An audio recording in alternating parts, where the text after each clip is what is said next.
Hello dear students, मैं रोहित सिंह आप सभी का वेलकम करता हूं वी स्टडी के यूट्यूब परिवार पर। आज इस वीडियो में मैं आपके साथ में क्लास 7th चैप्टर नंबर 20 जिसका नाम है मेंसुरेशन, आर.एस. अग्रवाल की बुक का एक और नया कंसेप्ट आपको समझाने वाला हूं। ये आज का हमारा इसमें लेक्चर नंबर 3 होगा। इससे पहले 2 लेक्चर मैं आपको यहाँ पर इसके करा चुका हूँ, जिसमें मैं आपको कुछ फॉर्मूले बता चुका हूँ। तो आइए, जो आज की हमारी नई शेप है वह है रोम्बस। ठीक है ना। अब ये रोम्बस क्या होता है बेटे? ये जिसकी चारों साइड आपस में क्या होती है, बराबर। ये काइट की तरह का होता है जिसकी चारों साइड तो आपस में क्या होती है, बराबर होती है। ठीक है ना। पर इसके जो डायगोनल होते हैं वो लेंथ में अलग अलग होते हैं। ये डायगोनल हमने माना D2 और ये डायगोनल हमने माना D1। ठीक है। तो बेटा इसका पैरामीटर क्या होगा? पैरामीटर होगा sum of all four side, यानी A plus A plus A plus A that is equal to 4A। वहीं पर जो इसका एरिया होगा बेटे, एरिया का फॉर्मूला इसका थोड़ा डिफरेंट है। इसे ये बोलते हैं 1/2 डायगोनल 1 मल्टीप्लाई डायगोनल 2 के बराबर होता है। हमारी नेक्स्ट जो आज की इसमें सेफ है बेटे वो है ट्रेपिज्म। अब ये ट्रेपिज्म कैसा होता है इसको हम थोड़ा ध्यान से समझेंगे। मानो हमारी एक साइड ये है और एक साइड हमारे पास में ये है। अब इसकी क्या खासियत है बेटा इस साइड की, दोबारा से बताता हूँ मैं आपको। हमारी एक साइड ये है और एक साइड ये है। अब इसमें स्पेशल चीज़ क्या है बेटा, ये वाली साइड और ये वाली साइड आपस में क्या होनी चाहिए, पैरेलल है, और पैरेलल है भी। फिर मैंने यहाँ से एक साइड ये खींची और एक साइड ये खींची।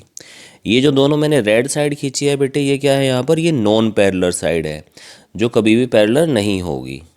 जो हमारी पैरेलल साइड है, एक को मैंने बोला यहाँ पर बेटा क्या, इसको ऊपर वाली को मैंने B बोल दिया और नीचे वाली की जो लेंथ है उसको मैंने क्या बोल दिया बेटा, A बोल दिया। ठीक है ना।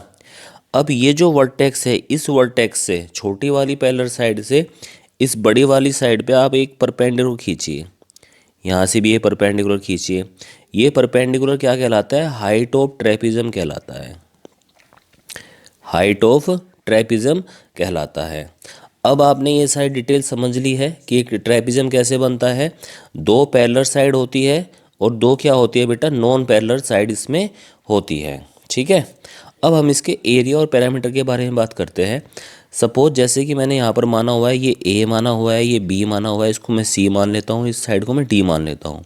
तो इसके बेटे पैरामीटर क्या होगा, A plus B plus C और प्लस D के इक्वल हो जाएगा।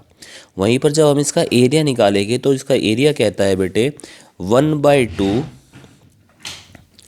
Height into sum of parallel side, sum of parallel side.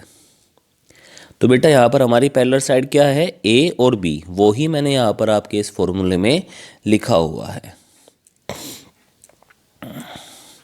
ठीक है, ये चीज़ भी आपको समझ में आ गई।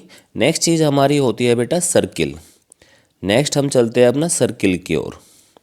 सर्किल क्या कहता है बेटा, सर्किल की आप डेफिनेशन समझिए। मान लिए ये एक पॉइंट है। अब इस पॉइंट से कुछ फिक्स डिस्टेंस मैं लेता हूँ। ये मैंने यहाँ से एक फिक्स डिस्टेंस ली और ऐसे ही इस फिक्स डिस्टेंस में मैं बहुत सारे पॉइंट लेकर ऐसे लाइन खींच लेता हूँ। यहाँ पे बेटा मैंने इस फिक्स डिस्टेंस पे ऐसे इनफाइनाइट पॉइंट्स ले लिए। ये फिक्स डिस्टेंस क्या है बेटे, सारी इक्वल है। अब जब इन फिक्स डिस्टेंस को लेकर आप इन सभी को आपस में मिलाते हैं, इन सभी पॉइंट को आपस में मिलाते हैं, तो आपके पास में एक शेप बन के आती है। इस शेप को हम क्या बोलते हैं बेटा, इस शेप को ही हम सर्किल बोलते हैं। ठीक है ना। और जो ये हमारा ये फिक्स पॉइंट था, इस फिक्स पॉइंट को क्या बोलते हैं बेटा, सेंटर ऑफ सर्किल। क्या बोलते हैं, सेंटर ऑफ सर्किल। और जो ये हमारी फिक्स डिस्टेंस मैंने बताई, फिक्स डिस्टेंस, अगर एक के बारे में बात कर रहे हैं तो उसे बोलते हैं बेटा रेडियस ऑफ सर्कल। ठीक है ना। और अगर हम बहुत सारी रेडियस के बारे में बात कर रहे हैं तो उसको बोलते हैं बेटे हम रेडी, RADDI, रेडी। क्लियर है सभी बच्चों को कि सर्किल कैसे फॉर्म होता है, उसका सेंटर कैसे होता है। ओके, अगर इसी में मैं ये कर देता हूँ कि ये पॉइंट जो सरकमफ्रेंस पे काट रहा है, अच्छा जो पॉइंट मैंने सारे मिलाए आपस में, ये सारे पॉइंट जो मैंने आपस में मिलाए, जो मैंने येलो रंग से आपको यहाँ पर दिखा रहा हूँ, अगर मैं खाली इन पॉइंट पे चलता हूँ तो ये मेरे को मिलता है बेटे क्या, सरकमफ्रेंस ऑफ सर्किल मिलती है।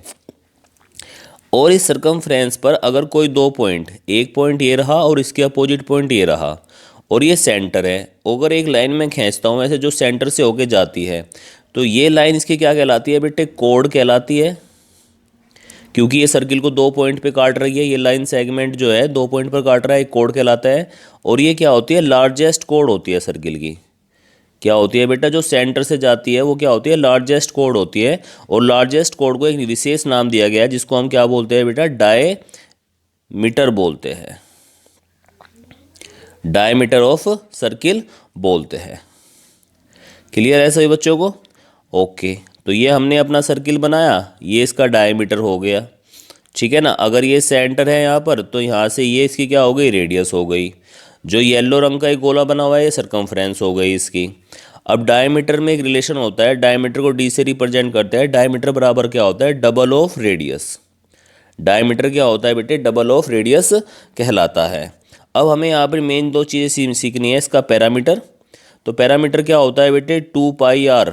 तो क्या होता है, इसको पैरामीटर भी बोलते हैं या क्या बोलते हैं बेटे, इसको बोलते हैं सरकमफ्रेंस, सरकमफ्रेंस ऑफ सर्किल, या इसको हम क्या बोलते हैं बेटे, इसी को हम पैरामीटर ऑफ सर्किल भी बोलते हैं। अब इसको सर्किल में हम इसको पैरामीटर कम बोलते हैं, पर सरकमफ्रेंस ज़्यादा शब्द कहते हैं। अगर कभी क्वेश्चन में आता है पैरामीटर ऑफ सर्किल, तो आपको सरकमफ्रेंस का फॉर्मूला ही अप्लाई करना है। नेक्स्ट है बेटे हमारे पास एरिया। एरिया क्या होता है बेटा, πr² इसका एरिया होता है। जो एरिया होता है, एरिया की जो यूनिट होती है बेटे, यूनिट यानी वो किस में हो सकती है, अगर सेंटीमीटर में दी हो सकती है आपको, मीटर में, किलोमीटर में दिया हो सकता है, ठीक है ना, मिलीमीटर में दिया हो सकता है, ये सारी यूनिट कहलाती है। तो जब हम एरिया की करते हैं तो यूनिट पे क्या लेते हैं बेटा, हम यूनिट पे स्क्वायर लेते हैं। परंतु जब हम पैरामीटर की बात करते हैं तो पैरामीटर में यूनिट पे बस खाली यूनिट ही रहता है, उसका स्क्वायर नहीं होता। और मेंसुरेशन में किसी भी कैलकुलेशन के बाद में उसकी यूनिट लिखना वेरी इंपॉर्टेंट है, अदरवाइज आपका सवाल गलत भी हो सकता है। तो आज इस वीडियो में इतना ही, मिलते हैं नेक्स्ट वीडियो में। अगर आपको ये सूचना पसंद आई है, इसमें दी गई डिटेल समझ में आई है, तो प्लीज़ लाइक कीजिए, सब्सक्राइब कीजिए और अपने दोस्तों के साथ शेयर कीजिए। और ऐसी ही महत्वपूर्ण वीडियो की नोटिफिकेशन प्राप्त करने के लिए hit the bell icon. Thank you very much. मैं मिलता हूँ रोहित सिंह आपको लेक्चर नंबर 4 में। तब तक आप इसको समझिए और इन सभी को याद कीजिए और अपनी कॉपी में नोट डाउन कीजिए। जय हिंद, जय भारत।